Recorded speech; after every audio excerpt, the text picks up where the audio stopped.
In case आपने अगर class miss कर दी थी तो आपको यूट्यूब का लिंक भी शेयर किया गया था, आपने वहां से क्लास देख ली होगी।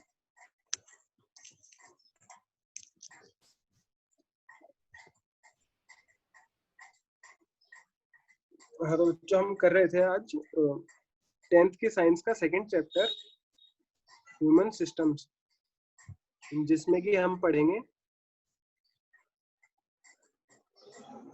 Respiratory system, digestive system, excretory system, अपना नर्वस सिस्टम और सर्कुलेटरी सिस्टम। ये हमारी ह्यूमन बॉडी के मोस्ट इम्पोर्टेंट और डेली कैरी आउट होने वाले फंक्शंस हैं, जो कि हमारी सर्वाइवल के लिए बहुत जरूरी हैं। तो उनमें से हम सबसे पहले उठाने वाले हैं डाइजेस्टिव सिस्टम। सबसे पहला यहाँ पे सवाल आता है कि डाइजेशन का मतलब क्या है। डाइजेशन का मतलब होता है कि हमने जो भी खाना खाया है उसे सिंपलर सब्सटेंसेस में ब्रेक करना।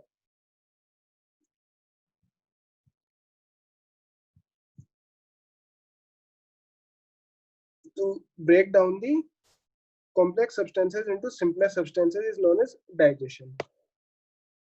देन हम चलते हैं इसके प्रोसेस पे। ये आपको पुरानी क्लासेस से थोड़ा बहुत आइडिया होगा।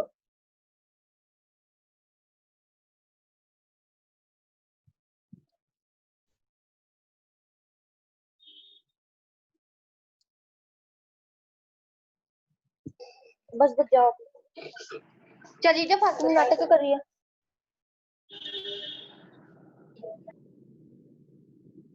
हाँ तो बच्चों, ये जैसा कि इस डायग्राम में शो किया गया, ये अपना कंप्लीट डाइजेस्टिव सिस्टम है, जो कि स्टार्ट होता है अपने माउथ से। माउथ में होते हैं अपने सलाइवरी ग्लैंड्स। सलाइवरी ग्लैंड्स वो ग्लैंड्स हैं, यानी कि एक आप इसे पाउच की तरह मान सकते हैं, जहां से कि अपना सलाइवा सिक्रीट होता है। सलाइवा जैसे कि आप कहते हैं कि कुछ टेस्टी चीज देखने के बाद आप कहते हैं कि मुंह में पानी आ गया, दैट्स योर सलाइवा। तो वो सिक्रीट होता है सलाइवरी ग्लैंड से, जो कि अपने माउथ में होते हैं। फिर स्टार्ट होती है अपनी फूड पाइप या फिर ईसोफेगस।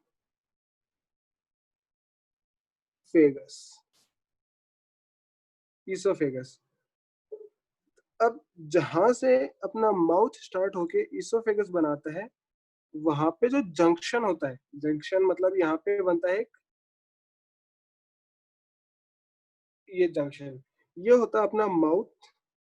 यहाँ से अपने टंग वगैरह है, जहां से कि फूड स्लाइड होकर के अपने स्टमक में जाता है।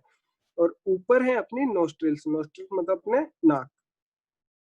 तो नाक से अपनी विंड पाइप या फिर एयर पासेज यहाँ से आता है, और ये दोनों यहाँ पे ओवरलैप होते हैं, यानी कि मिक्स होते हैं। इस कॉमन पाथवे को कहा जाता है फेरिंग्स, जो कि इस डायग्राम में शो नहीं किए गए हैं। आप अपने बुक में इन्हें मार्क कर लें, यहाँ पे फेरिंग्स और ये ईसोफेगस। देन ईसोफेगस आगे फॉर्म करती है स्टमक।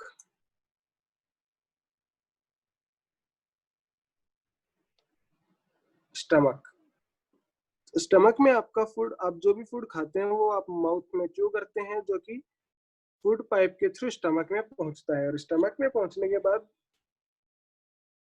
इसका डाइजेशन स्टार्ट होता है। डाइजेशन वैसे सलाइवा से अपने माउथ में स्टार्ट हो चुका होता है, पर प्रोटीन का और प्रॉपर डाइजेशन अपना स्टमक से स्टार्ट होता है।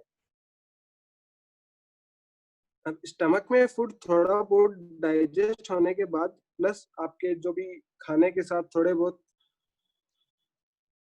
जो माइक्रो ऑर्गेनिजम्स या फिर हार्मफुल सब्सटेंसेस चले गए थे, उनका ट्रीटमेंट भी स्टमक में होता है, और वो उनका डिस्ट्रक्शन हो जाता है यहाँ की एसिडिक पीएच में।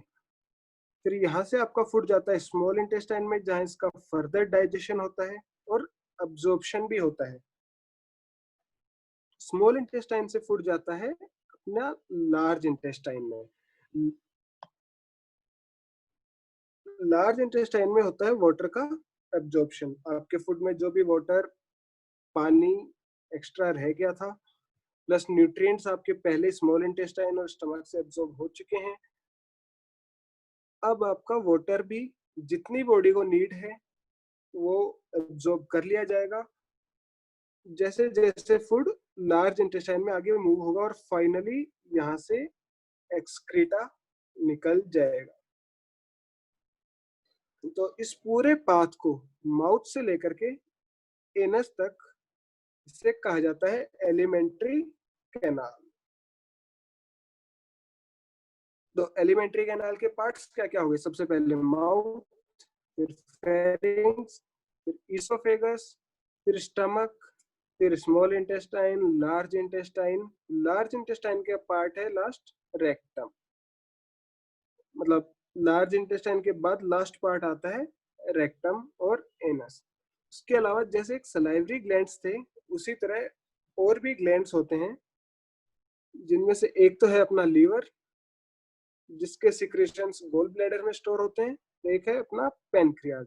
पेनक्रियाज आपको शायद डायग्राम में दिख नहीं रहा होगा यहाँ पे। पेनक्रियाज आपका होता है स्टमक से पीछे की तरफ, कुछ इस तरह यहाँ पर जे शेप फॉर्म करके स्टमक से पीछे की तरफ होता है, तो आपको इस डायग्राम में दिखाई नहीं देगा।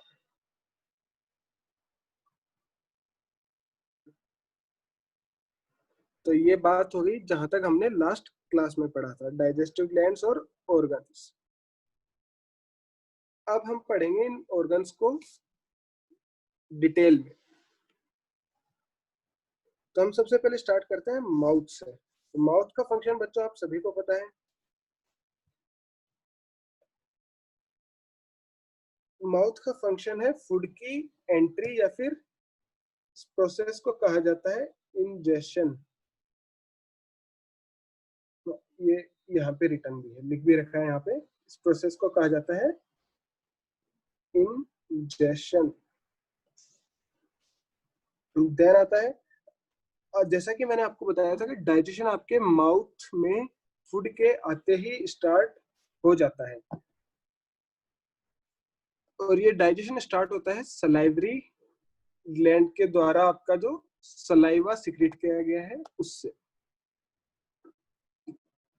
आपका सलाइवा स्टार्च को या कार्बोहाइड्रेट्स को कुछ हद तक, कंप्लीटली नहीं पर कुछ हद तक डाइजेस्ट कर देता है।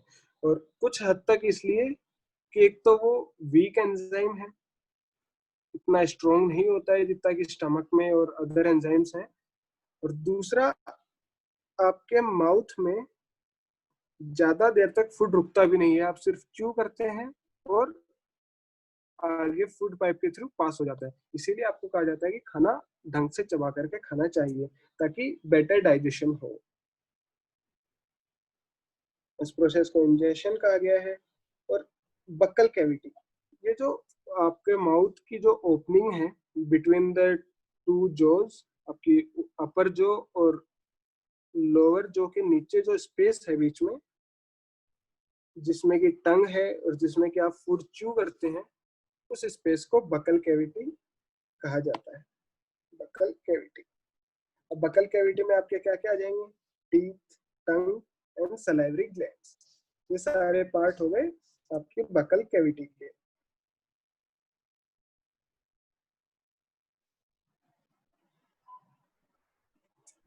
देन हम आगे बढ़ते हैं। तो हम बात करते हैं कि बक्कल कैविटी में है अपने माउथ में अपने बक्कल कैविटी, और बक्कल कैविटी में दांत भी हैं, टीथ। अब टीथ का फंक्शन क्या है? Mechanical breakdown of the food, मतलब आपका जो भी फूड है, खाना है, उसे छोटे छोटे पीसेस में तोड़ा जा रहा है, और ये काम आपके दांत कर रहे हैं। तो हम दांत के बारे में एक और पढ़ते हैं कि दांत आपके अलग अलग टाइप के होते हैं। ये दांतों की हैं कुछ प्रॉपर्टीज। डेंटिशन। डेंटिशन क्या होता है? The nature and mode of arrangement of teeth, मतलब आपके जो टीथ हैं, जैसा कि इस डायग्राम में शो किया गया है, वो किस तरह से अरेंज्ड है, उनके क्या क्या फंक्शन है। तो उनका जो अरेंजमेंट है वो एक फिक्स अरेंजमेंट है, उसे डेंटिशन कहा जाता है, डेंटिशन। तो अब हम जानते हैं डेंटिशन की प्रॉपर्टीज क्या क्या है। तो जब भी ह्यूमन डेंटिशन की बात होती है, हम कहते हैं ह्यूमंस आर हेट्रोडोंट, थीकोडोंट और डाइफोडोंट। ये तीन टर्म्स आप याद रखें। डोंट का मतलब यहाँ पे टीथ, दांत है। सबसे पहले हेट्रो, हेट्रो का मतलब होता है डिफरेंट, जैसे कि आपने हेट्रोजीनियस भी पढ़ा था लास्ट ईयर। हेट्रो का मतलब होता है अलग अलग, डिफरेंट।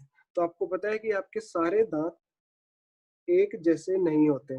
सबसे पहले इंसिजर्स होते हैं, फिर कैनाइन्स आते हैं। या अगर आपको याद हो तो छोटी क्लासेस से आपको एक ट्रिक बताई जाती रही है, ICPM।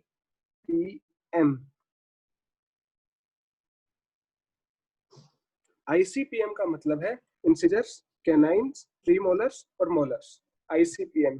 तो जैसा कि आप देख रहे हैं, अपना ह्यूमन डेंटिशन में सारे दांत एक जैसे नहीं है और डिफरेंट डिफरेंट टाइप्स के हैं।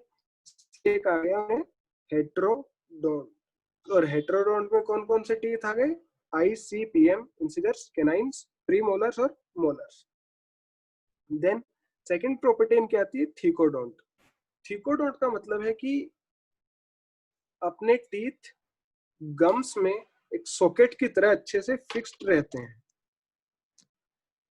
हिंज की तरह मूव नहीं करते, जैसे कि अपने अदर जॉइंट्स मूव करते हैं, या फिर सिर्फ लटक नहीं रहे हैं। आप अगर अपने टीथ का स्ट्रक्चर देखें तो ये अगर आपके गम्स हैं, तो टीथ उनमें अच्छे से ये वो पार्ट है टीथ का जो आपको दिखाई देता है। मैं बात कर रहा हूँ मोलर्स या प्रीमोलर्स की। तो ये वो पार्ट है जो आपका टीथ को दिखाई देता है। और थीकोडोंट का मतलब है कि ये टीथ सिर्फ इनके ऊपर रखा हुआ नहीं है, फिर लटक नहीं रहा है। इसकी डीप रूट्स होती हैं मसूड़ों के अंदर तक, और नीचे रूट कैनाल और रूट्स वगैरह पूरा अच्छे से फिक्स्ड होता है। तभी तो आपका जब भी दांत टूटता है या जब उखाड़ा जाता है इसे, तो आपके बहुत ज्यादा पेनफुल होता है। क्यों? क्योंकि human teeth are thecodont. Thecodont का यहाँ मतलब हो गया टीथ आर एम्बेड, मतलब अच्छे से फिक्स है। देन आता है डाइफोडोंट। डाइफोडोंट जैसा कि आपको नाम से दिखाई दे रहा है, डाई, डाई का मतलब दो। आपके जो दांत हैं वो आपकी लाइफ टाइम में दो बार आते हैं। जब आपका बर्थ होता है तब आप टूथलेस होते हैं, पैदा होते ही बच्चे में दांत नहीं होते। तो पहली बार उसके दांत आते हैं मिल्क टूथ, दूधिया दांत, या फिर टेम्परेरी टीथ। इसमें लिखा होगा, अभी अपन देख लेंगे, मिल्क टूथ। और उसके बाद 8-10 साल की उम्र तक ये दांत एक एक करके टूटते जाते हैं। तो पहली बार तो ये दांत आए, और फिर दूसरी बार आते हैं परमानेंट, जो कि लाइफ टाइम हमारे साथ रहते हैं, जो कि कभी टूटते नहीं। और इन केस वो टूट जाते हैं तो वो कभी आते नहीं, और आपको आर्टिफिशियल यूज करने पड़ते हैं। ये हो गया diphyodont, twice in life time. और ये सिर्फ मैमल्स की प्रॉपर्टीज है, मतलब मैमल्स बोले तो ह्यूमन बीइंग्स और वो सारे एनिमल्स जिनके बारे में आप एनिमल किंगडम आप शायद 11th क्लास में पढ़ेंगे, तब आपको पता चलेगा मैमल्स क्या होते हैं। अब जो मिल्क टीथ हैं अपने, मिल्क टीथ, टेम्परेरी टीथ, वो होते हैं 20। हालांकि अपन पढ़ते हैं कि ह्यूमंस में 32 दांत होते हैं, पर इनफैक्ट 32 तो सिर्फ मैच्योर एडल्ट्स में होते हैं। मतलब 18 साल की एज के बाद ही आप में 32 दांत देखने को मिलते हैं। उससे पहले सिर्फ 28 होते हैं, क्योंकि आपके ये जो थर्ड मोलर इसने शो कर रखे हैं, लास्ट मोलर, विजडम टूथ या फिर अक्कल दांत, ये ह्यूमन बींग्स में 18 साल की उम्र से पहले नहीं आते हैं, तो तब तक उसमें 28 दांत होते हैं, और एडल्ट में 32 होते हैं, और जो 8-10 साल का बच्चा होता है जिसमें कि अभी तक मिल्क टूथ चल रहे हैं, उसमें मात्र 20 दांत होते हैं। तो जहां तक मेरा मानना है, आप दांतों की तीनों प्रॉपर्टी समझ गए होंगे। अगर आपको समझ में आ रहा है तो एक बार तो हम आगे कंटिन्यू करते हैं, नहीं समझ में आ रहा है तो आप माइक को अनम्यूट करके अपने डाउट पूछ सकते हैं। तो दांतों की हमने 3 प्रॉपर्टीज देख ली यहाँ पे, हेट्रोडोंट, थिकोडोंट और डायफोडोंट। अलग अलग टाइप के होते हैं और अच्छे से फिक्स्ड होते हैं, एम्बेड होते हैं, और साल में 2 बार आते हैं, लाइफ में 2 बार आते हैं। फिर यहाँ पे बात की गई है इन दांतों की अलग अलग फंक्शन। ये आप छोटी क्लासेस में पढ़ चुके हैं, मैं इसे थोड़ा जल्दी में बता देता हूँ। इंसिजर्स का काम होता है कटिंग का, और ये सामने के 4 दांत होते हैं। यानी कि अगर आप एक 1/4 जो की बात करें तो दो दो इंसिजर्स, एक कैनाइन, 2 प्रीमोलर और 3 मोलर, यानी कि 2 1 2 3। ये आपका फॉर्मूला है अपने नंबर ऑफ टीथ काउंट करने का। 1/4 मतलब 1/4 जो में आपके पास ICPM होता है 2123 में। 2 इंसिजर्स, एक कैनाइन, 2 प्रीमोलर और 3 मोलर।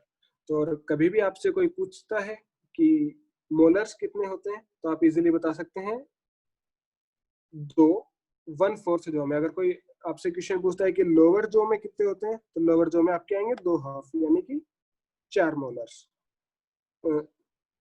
4 प्रीमोलर्स। और अगर आपसे पूछता है कि पूरे माउथ में कितने प्रीमोलर्स होते हैं, तो आप इसको 2 into 4 करके सीधे बता सकते हैं 8 प्रीमोलर्स। इस प्रकार आपको डेंटिशन याद करना होता है, ICPM और 2123। देन हम आगे बढ़ते हैं। इंसिजर्स के नंबर आपको याद हो चुके हैं, यहाँ से आप याद कर सकते हैं। इंसिजर्स का काम होता है कटिंग का, और ये सामने के 4 दांत होते हैं। और अगर अपन अपने फॉर्मूले के हिसाब से देखा जाए तो ये 2 दांत। देन इंसिजर्स के जस्ट पास में एक दांत होता है कैनाइन। कैनाइन्स का मतलब है जो कि टीयरिंग में काम आते हैं। ये जनरली फ्लैश ईटिंग एनिमल्स में वेल डेवलप्ड होते हैं, ह्यूमंस के तो इतने बड़े नहीं होते। ये टीयरिंग का काम होता है इनका, या फिर पियर्सिंग। पियर्सिंग मतलब किसी चीज में छेद करने के लिए।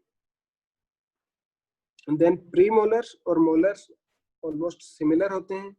इनका काम होता है च्यूइंग का। च्यू मतलब आप जो भी खाना खा रहे हैं उसे चक्की की तरह एकदम ग्राइंड कर देना है, पीस देना है, ताकि वो मुंह से आगे फूड पाइप के थ्रू इजीली पास ऑन कर जाए। तो ये हो गया आपका डेंटिशन। जैसा कि मैंने आपको डायग्राम में देख के बताया था, फेरिंग्स। फेरिंग्स क्या होता है? एक कॉमन ओपनिंग जिसमें कि अगर ये आपका माउथ है, ये आपके लिप्स दिख रहे हैं आपको यहाँ पे, और ये है आपका नोज। तो आप जैसा कि यहाँ से देख सकते हैं, ओरल कैविटी इन्होंने शो कर रखी है। ओरल कैविटी कुछ इस तरह से है यहाँ पे, और ऊपर ये जो नोज है, यहाँ से एक और कैविटी है। कैविटी मतलब पाथ है, रास्ता है हवा के पास होने के लिए लंग्स में। तो ये आपकी नेसल नेसल रूट हो गया, या फिर एयरवे हो गया। ये आपकी ओरल कैविटी का पाथ हो गया, और नीचे आपकी फूड पाइप आ गई। और फूड पाइप से आगे की तरफ आपका ट्रेकिया वगैरह आ जाएगा, जो कि लंग्स में जो एयर जाती है। तो आप यहाँ पे देखेंगे थोड़ा अजीब सा काम है कि फूड नीचे से जाके पीछे जाता है और हवा अंदर आती है। तो इस तरह से यहाँ पे क्रॉसिंग होती है। तो यहाँ पे एक कॉमन पाथ है दोनों का, और एक क्रॉसिंग इंपॉर्टेंट है, ताकि अगर आपके कभी जुकाम वगैरह में नाक वगैरह बंद हो जाता है तो आप मुंह से भी सांस ले सकते हैं। तो यहाँ से ये जो कॉमन पार्ट है जहाँ पे, उसे कहा जाता है फेरिंग्स। और फेरिंग्स के आप देख सकते हैं कि 3 पार्ट होंगे। फेरिंग्स का वो पार्ट जो नाक से कांटेक्ट में है, नेसल से नेसोफेरिंग्स। देन एक जो ओरल कैविटी यानी कि माउथ से कांटेक्ट में है, ओरोफेरिंग्स। और तीसरा लेरिंजोफेरिंग्स। लेरिंजो का मतलब है लैरिंग्स से।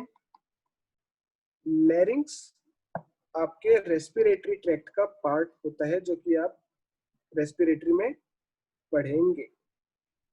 अगर ये 1 मिनट आप वेट कीजिए।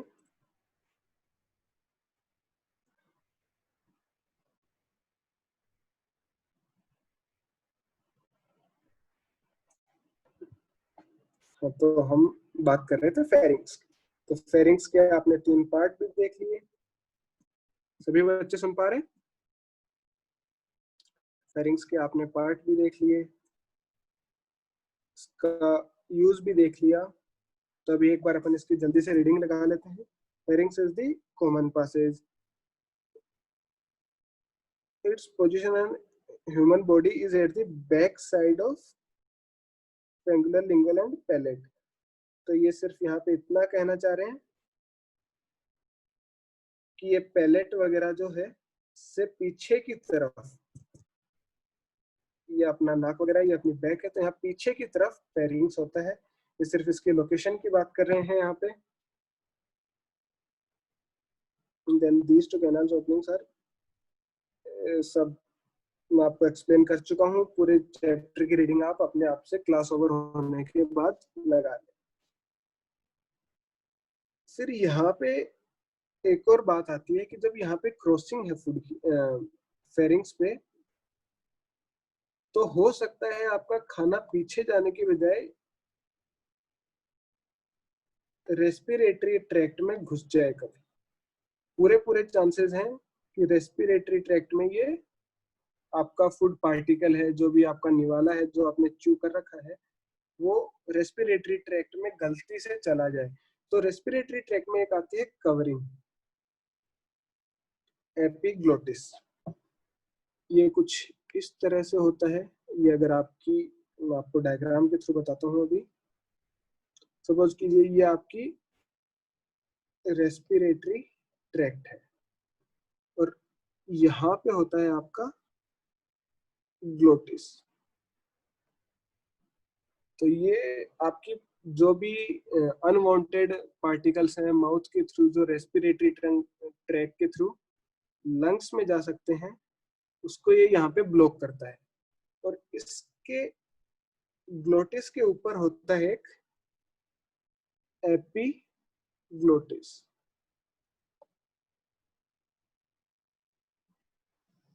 ऐसी एक कवरिंग होती है। तो जब भी यहाँ पे कोई फॉरेन पार्टिकल, सपोज कीजिए गलती से कुछ खाना यहाँ पे आके अटकता है, तो एपिग्लोटिस क्या होता है, इसको पुश करता है। पुश एकदम वैसे ही जैसे कि आप मुक्का मारते हैं कभी किसी चीज के, तो वो होती है आपकी खांसी के रूप में। तो कफ के रूप में आप इसे जोर से कफ करते हैं, और ये फूड पार्टिकल माउथ के थ्रू आपका आ जाता है वापस बाहर। तो ये हो गया इसका प्रोटेक्टिव फंक्शन फेरिंग्स का। ये 3 पार्ट हो गए, इसका फंक्शन हो गया एपिग्लोटिस वाला। इसकी भी आप बाद में रीडिंग लगा लें। ये भी हिकअप्स यानी कि आपकी खांसी, खांसी के थ्रू आपका वो फूड पार्टिकल वापस बाहर निकाल दिया जाए। ये बात हो गई आपके फेरिंग्स की। फेरिंग्स के बाद आपका आती है दूसरी पार्ट। अपन ने पहला पार्ट ओरल कैविटी में टीथ पढ़ चुके हैं, दूसरा फेरिंग्स चल रहा है। फिर अपन चलते हैं एलिमेंट्री कैनाल में आगे। तब आती है अपना इसोफेगस। इसोफेगस बोले तो ये फूड पाइप। अगर आपको ये डायग्राम याद हो तो यहाँ तक हम पढ़ चुके हैं। बात चल रही है फूड पाइप। फूड पाइप में ऐसा कुछ इंटरेस्टिंग पढ़ने को है नहीं, ये सिर्फ एक रास्ता है आपके माउथ से स्टमक को कनेक्ट करने का। तो इसके बारे में बस इतना बताया जाता है कि सपोज कीजिए ये आपकी फूड पाइप है, यहाँ पे आपका फूड है। तो अब बात चलती है कि आगे किस प्रकार मूव करेगा। तो अभी आपकी यहाँ से जो फूड पाइप है वो थोड़ी कॉन्स्ट्रिक्ट होगी। कॉन्स्ट्रिक्ट मतलब को दबाया जाएगा। तो ये फूड पाइप कुछ ऐसे होगी, यहाँ पे आपका फूड है। अब ये जो दबाया हुआ पार्ट है, दबाया हुआ हिस्सा है, ये धीरे धीरे आगे बढ़ता है, मतलब पीछे की तरफ रिलैक्स होता जाता है और आगे की तरफ दबता चला जाता है। तो ये आपकी फूड पाइप थी, अब थोड़ी आगे से दब गई और आपका फूड यहाँ पे थोड़ा सा आगे खिसक गया। और इसी प्रकार ये पीछे से आप जैसे एक नली से या फिर ऐसे सपोज कीजिए आपकी नली में कोई पतली सी पाइप है जिसमें एक छोटा सा ग्रेन फंस गया है, तो आप उसे नाखून से दबा करके जिस तरह से आगे बढ़ाते जाते हैं, उसी प्रकार ईसोफेगस से फूड आगे बढ़ता जाता है। ये डायग्राम आपकी बुक में नहीं है, हो सका तो मैं आपकी क्लास में कोई इमेज के थ्रू बताने की कोशिश करूंगा। ईसोफेगस में इतना ही काम की बात है कि ये 25 सेंटीमीटर की होती है। आप सोच सकते हैं कि आपकी 30 सेंटीमीटर की एक बड़ी वाली स्केल होती है, उससे बस जरा सी छोटी है ये।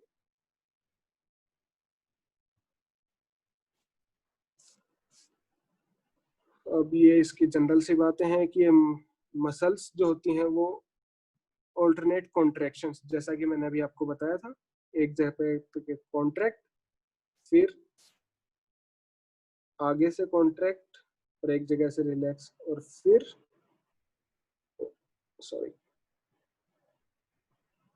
और आगे से कॉन्ट्रैक्ट और पीछे से रिलैक्स। तो देख रहे हैं कॉन्स्ट्रिक्शन आगे बढ़ता जा रहा है और आपका फूड यहाँ से आगे बढ़ता जा रहा है। बस यही यहाँ पे बताया गया है कि ऑल्टरनेट मतलब एक के बाद एक, ऑल्टरनेट एक छोड़ के एक, ऑल्टरनेट कॉन्ट्रैक्शन एंड रिलैक्सेशन के थ्रू फूड आगे बढ़ता है। इस प्रोसेस को पेरिस्टाल्सिस कहते हैं। लिखने की जरूरत नहीं है, यहाँ लिखा हुआ है पेरिस्टाल्सिस। ठीक है बच्चों, ये हो गया पेरिस्टाल्सिस, जिसमें कि एक तरह से पुशिंग है फूड की डाउनवर्ड्स, क्योंकि स्टमक नीचे की तरफ है, तो उस तरह से ये आगे बढ़ता जाए। और ये सिर्फ फूड पाइप में नहीं होता है, ये जो ऑल्टरनेट कॉन्ट्रैक्शंस है ये एलिमेंट्री कैनाल की प्रॉपर्टी है। एलिमेंट्री कैनाल बोले तो ये पूरा हिस्सा यहाँ से लेकर के यहाँ तक, माउथ से लेकर एनस तक पूरा एलिमेंट्री कैनाल है और उसकी प्रॉपर्टी है पेरिस्टाल्सिस। और फूड इसी तरह यहाँ से आगे बढ़ता है खत्म होने तक।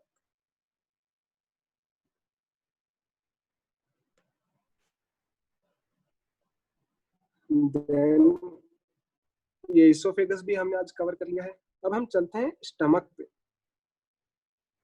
और नेक्स्ट क्लास में मुझे उम्मीद है हम डाइजेस्टिव सिस्टम पूरा कर लेंगे। आज हम सारे ऑर्गन्स कंप्लीट कर लेते हैं, stomach, small intestine, large intestine सभी आज कवर कर लेंगे हम।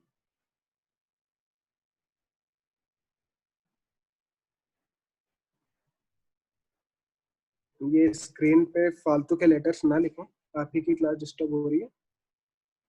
देन स्टमक आपको पता है, जैसा कि आपने अभी डायग्राम में देखा था, ऊपर से इसोफेगस आती है और स्टमक कुछ इस प्रकार फॉर्म होता है। तो ये आपको जैसा कि दिख रहा है जे शेप का ऑर्गन है, J shaped sac like organ, और ये आपके लेफ्ट साइड में होता है। ये तो सभी को पता है, हार्ट के नीचे की तरफ, हार्ट के पास में लेफ्ट तरफ होता है। और ये डिवाइडेड है 3 पार्ट्स में।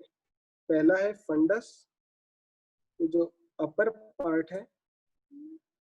मैं थोड़ा सा इस डायग्राम को करेक्ट करता हूँ। ये जो अपर पार्ट है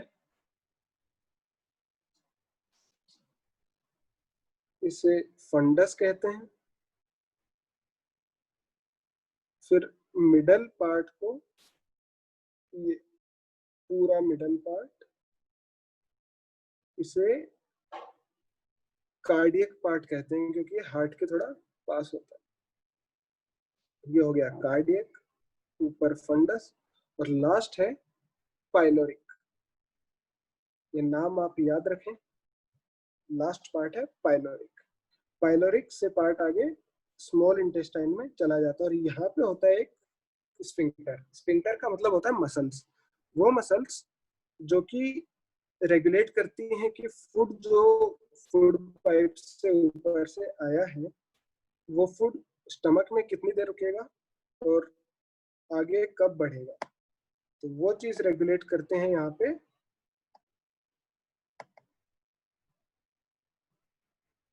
ये आपका फंडस, ये आपका कार्डियक और ये आपका पाइलोरिक, यहाँ पे आपका स्फिंक्टर। तो उम्मीद करता हूँ आपको अभी तक स्टमक तक का पूरा पार्ट समझ आ गया होगा। अगर आपको कुछ नहीं समझ आ रहा है तो आप माइक अनम्यूट करके अभी क्वेश्चन पूछ सकते हैं, या फिर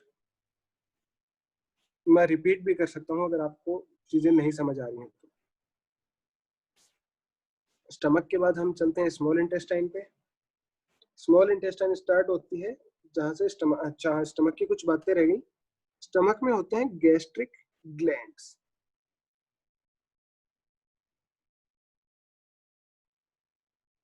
स्टमक पे होते हैं गैस्ट्रिक ग्लैंड्स, यहाँ पे वॉल। ग्लैंड्स का मतलब वैसे ही जैसे सलाइवरी ग्लैंड्स, ये वो सेल्स होती हैं ऐसी जिनसे कि कुछ सिक्रीशंस रिलीज होते हैं। इसमें होते हैं गैस्ट्रिक ग्लैंड्स की वॉल के अलोंग, जो कि डिफरेंट जूसेस यानी कि डिफरेंट एंजाइम्स रिलीज करते हैं, जो कि ऊपर से फूड आ रहा है, यहाँ पे आपका फूड रहता है स्टमक में, उसके डाइजेशन में हेल्प करते हैं। साथ ही इसमें होता है HCl।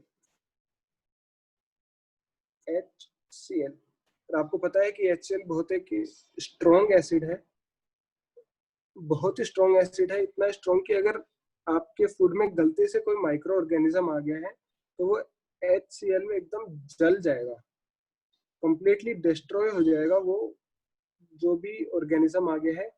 तो HCl का आपकी बॉडी में प्रोटेक्टिव फंक्शन होता है। फिर बात आती है कि जब ये सभी ऑर्गेनिजम्स को जब ये डैमेज कर देता है HCl, तो ये स्टमक की खुद की सेल्स को क्यों नहीं खराब करता?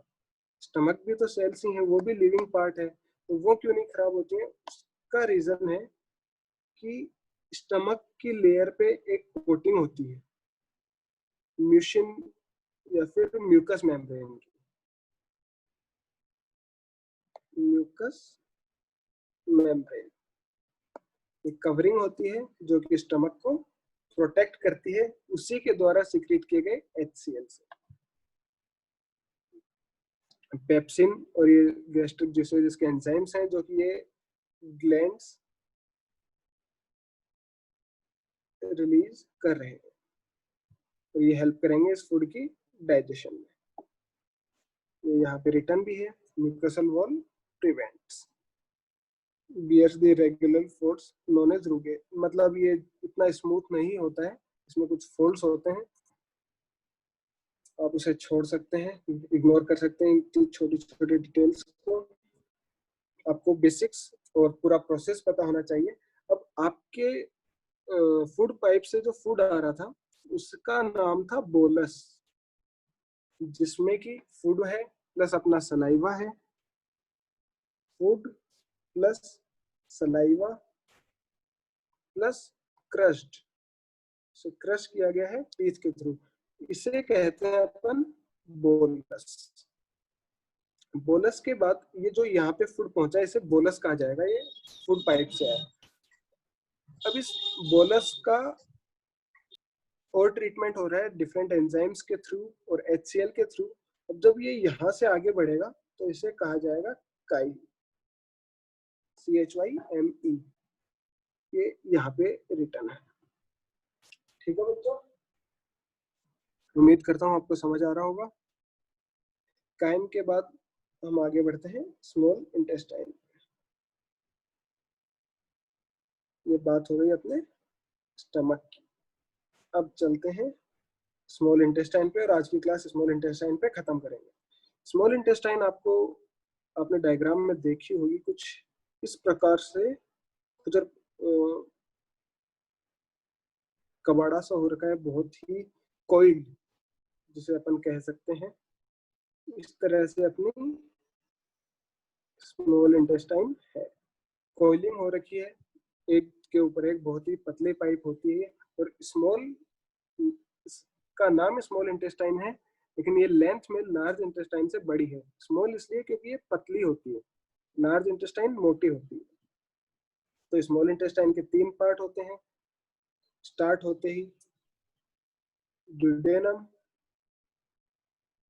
पहला पार्ट ड्यूडेनम, जो कि ये पार्ट आप ऐसे मानिए, थोड़ा ऊपर बना देता हूँ डायग्राम। ये आपका ड्यूडेनम है जो कि स्टमक से आ रहा है, ये आपका स्टमक था। ये पार्ट है आपका ड्यूडेनम, सी शेप होता है, ये यहाँ से घूम रहा है। उसके बाद आता है जेजुनम, ये आपका मिडल पार्ट है, ये आपका जेजुनम है। और लास्ट में आता है इलियम, ये होता है आपका टर्मिनल पार्ट। झोपड़ी बेटा बाद में बना लेना, में कोई काम नहीं आएगी आपके। इसे प्लीज रिमूव करें इस डायग्राम को बीच में से। Thank you. तो ये आपका सी शेप में ड्यूडेनम हो गया, आगे जेजुनम आता है और लास्ट में आता है इलियम। अब बात आती है इन तीनों के अलग अलग फंक्शन की, वो हम पढ़ेंगे नेक्स्ट क्लास में। ड्यूडेनम का फंक्शन होता है केमिकल डाइजेशन, जेजुनम का काम होता है एब्जॉर्प्शन, जो भी फूड अभी तक एब्जॉर्ब हुआ उसे एब्जॉर्ब किया जाएगा, और इलियम का सिर्फ आगे पास करना। ठीक है बच्चों, आज की क्लास के लिए इतना काफी है। आगे हम कंटिन्यू करेंगे नेक्स्ट क्लास में। किसी को कोई डाउट है तो अभी पूछ सकता है। बाकी आज के लिए धन्यवाद।